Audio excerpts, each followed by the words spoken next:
Welcome to Mike Cooley Radio. Let's get it, because we gonna get it in. What's good, everybody?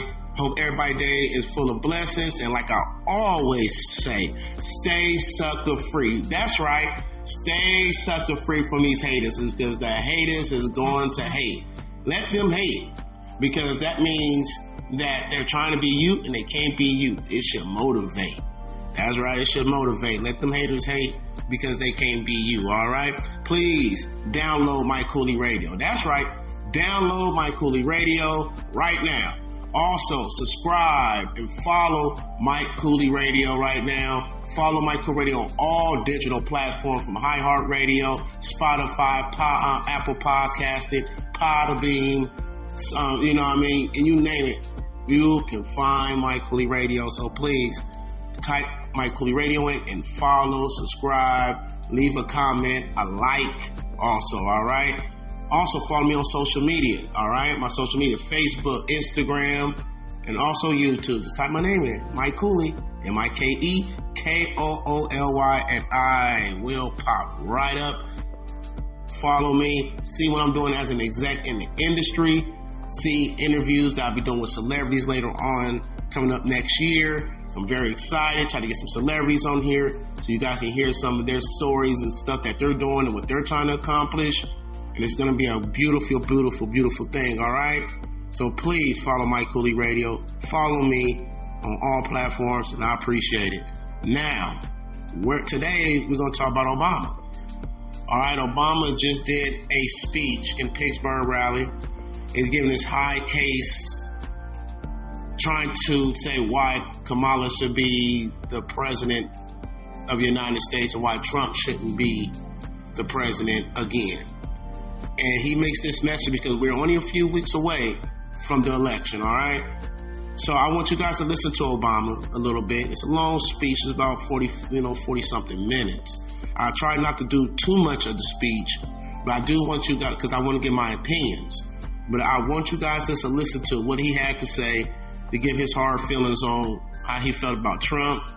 And he made this emotional speech, and I want to give my opinion on him in this speech. So I want you guys to pay attention. Here we go. It is good to be back in Pennsylvania. It is good to be back in Pittsburgh.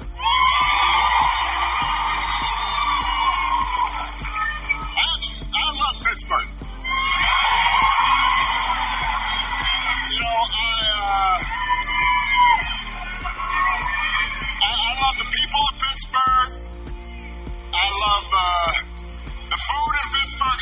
I don't usually do this, but this is a little bit of a Yelp rating. Just had some of Pamela's pancakes. I first had those like 10, 15 years ago when I was running. And I was like, I need some of those pancakes this time out. Give me 1 second here. All right. I'm going to come right back. And we'll be right back at it.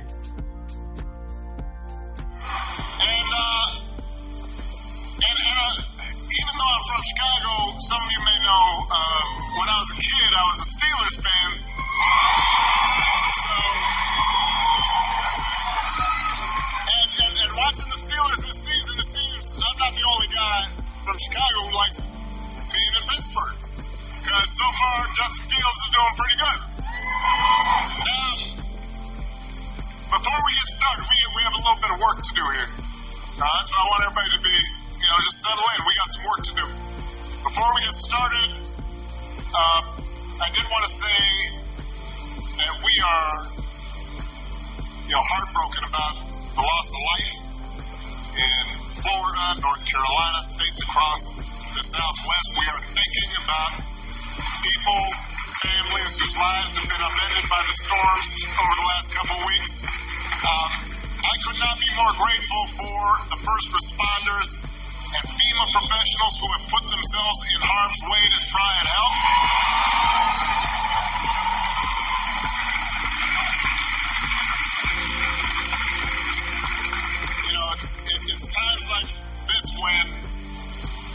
you realize having honest, competent leadership in government really matters.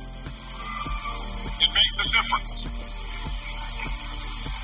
And today I'm asking you to vote for some of those leaders, including some folks we need working with your outstanding governor, who you just heard from, Governor Josh Shapiro. We need them in Harrisburg. So we need you to vote for your next Auditor General, Malcolm Kenyatta. Your next Attorney General, Eugene DePascale. Your next State Treasurer, Eric McClellan. And my buddy, your outstanding United States Senator Bob Casey.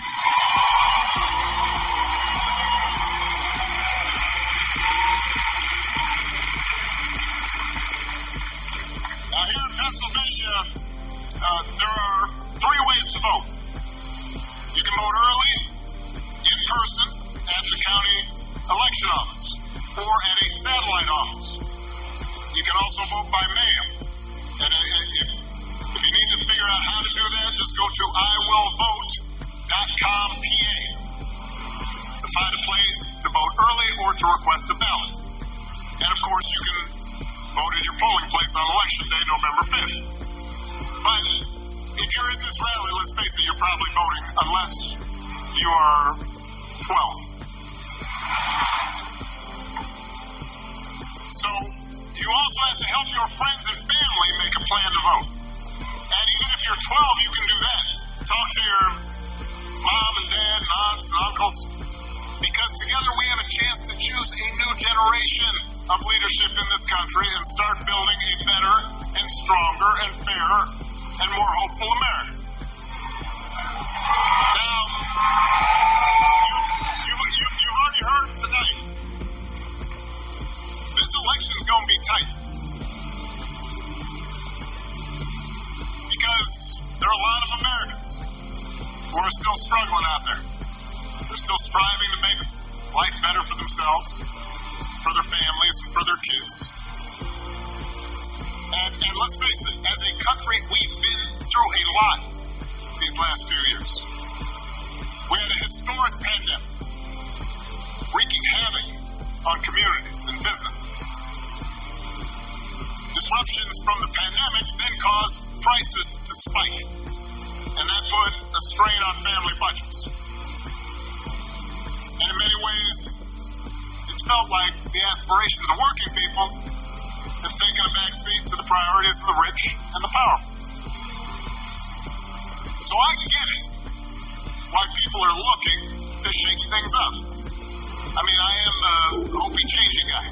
So I understand people feeling frustrated and feeling we can do better. What I cannot understand is why anybody would think that Donald Trump will shake things up in a way that is good for you, Pennsylvania. I don't understand that.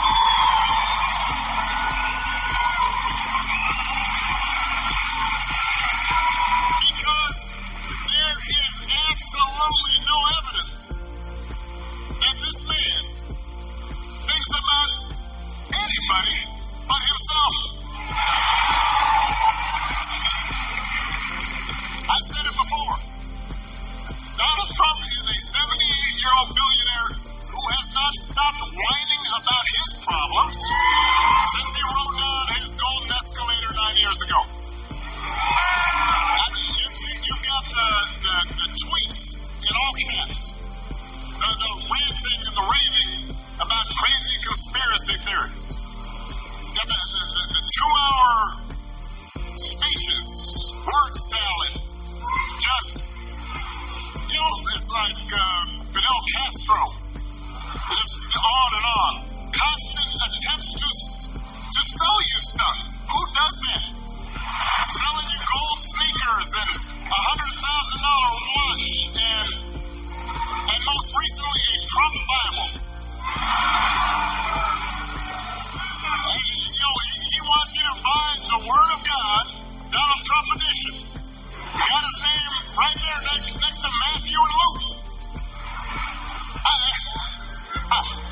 Trump sees power as nothing more than a means to an end. He wants the middle class to pay the price for another huge tax cut that would mostly help him and his country club buddies. Doesn't care if he costs more women their reproductive freedom because it won't make a difference in his life. Do not boo. Vote.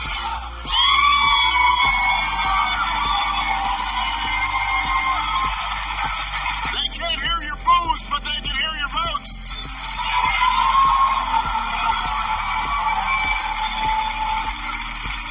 Most of all, Donald Trump wants us to think that this country is hopelessly divided between us and them.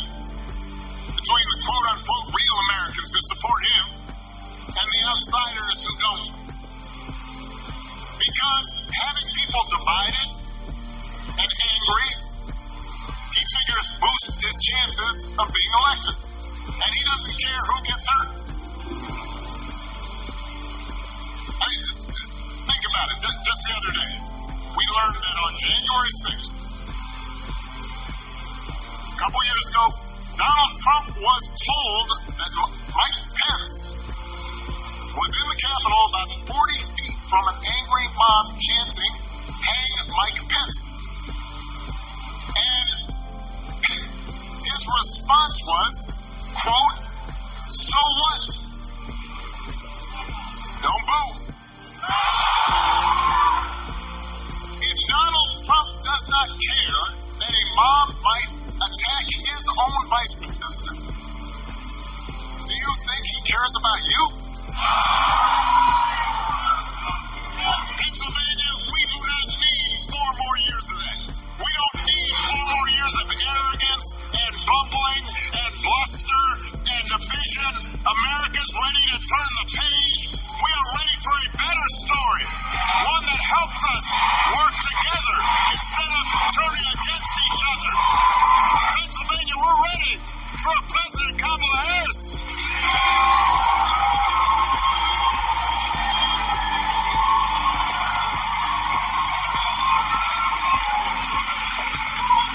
And the good news is, Kamala Harris is ready to do the job. This is a leader who has spent her life fighting on behalf of people who need a voice and a champion.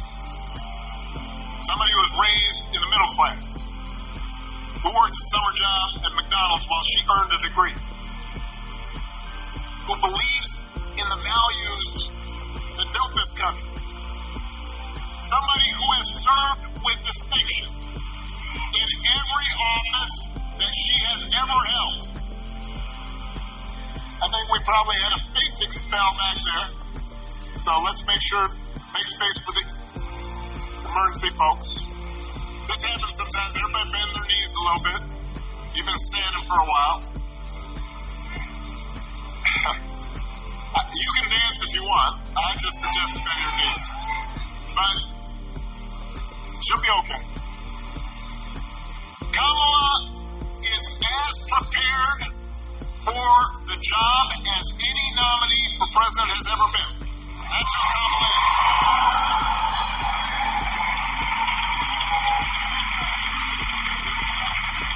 And in the White House, she will have an outstanding partner in Governor Tim Walz. Tim is a veteran. He is a teacher. He's a coach. He's a hunter. He's been a great governor working with Democrats and Republicans to get stuff done. He can also take a vintage truck apart and put it back together again. You think Donald Trump can do that? For that matter, do you think Donald Trump has ever changed a tire in his life? I'm just trying to picture.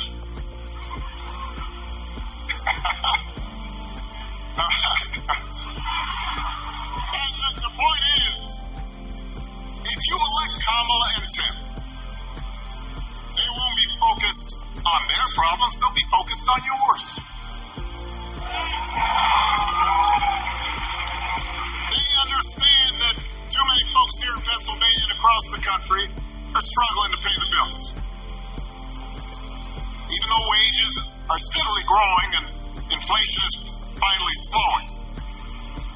price of everything, from healthcare to housing to groceries, it's still too high.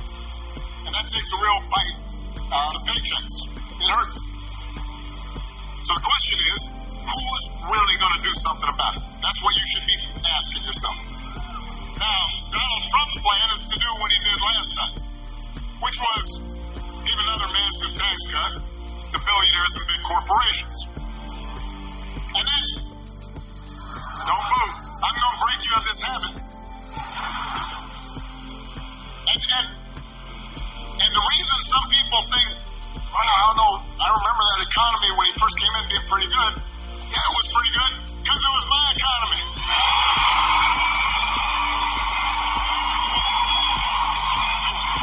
We had 75 straight months of job growth that I handed over to him.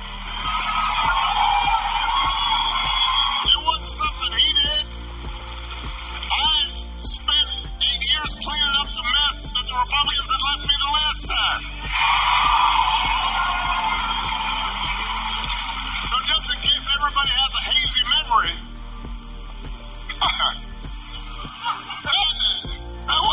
he didn't do nothing except those big tax cuts.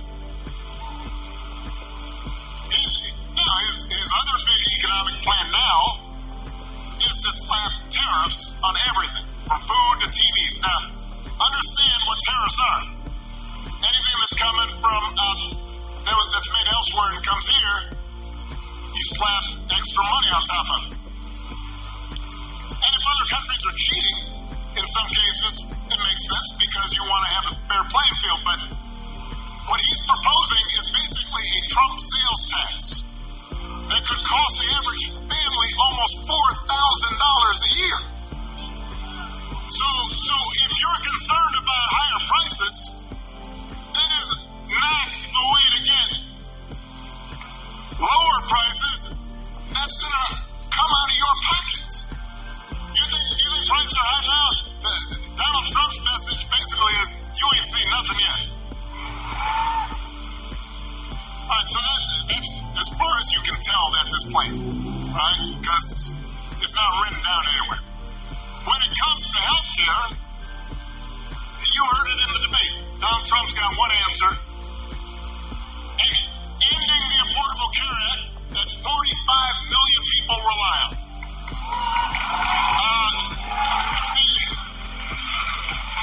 The other day, his running mate, J.D. Vance, had a vote. The other day, his running mate had the nerve to say, Donald Trump salvaged the Affordable Care Act.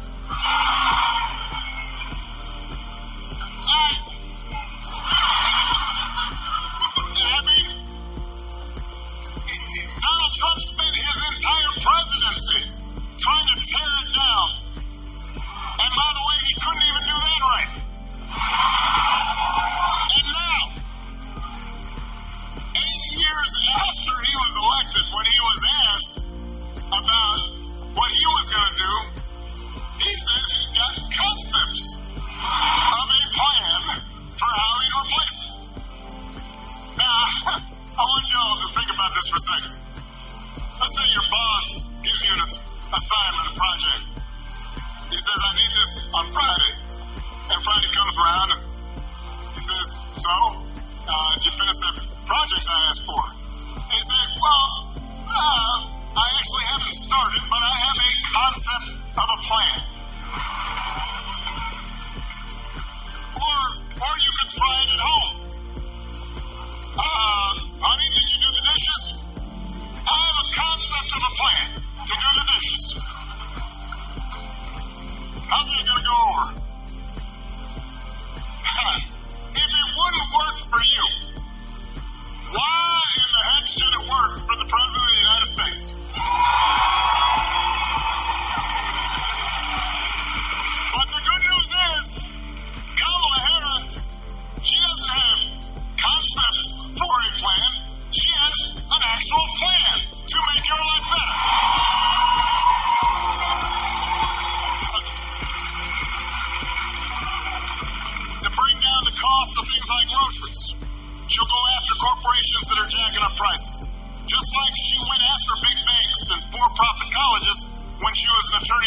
California.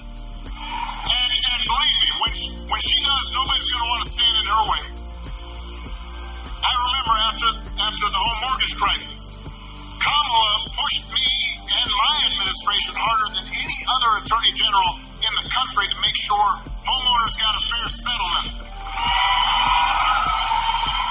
It did not matter that she was pushing a Democratic administration. She was not going to let anybody stop her from winning as much relief as possible for the families who deserved it. And because of the work she did, those families got billions more than they would have otherwise got. That's the kind of president Kamala Harris will be.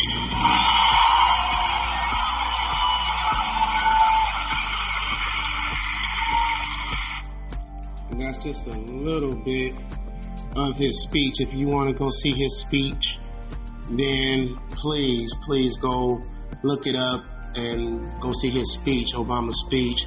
Just give you a little bit of what Obama is talking about, and he is ready for this. It's very, very important, of course.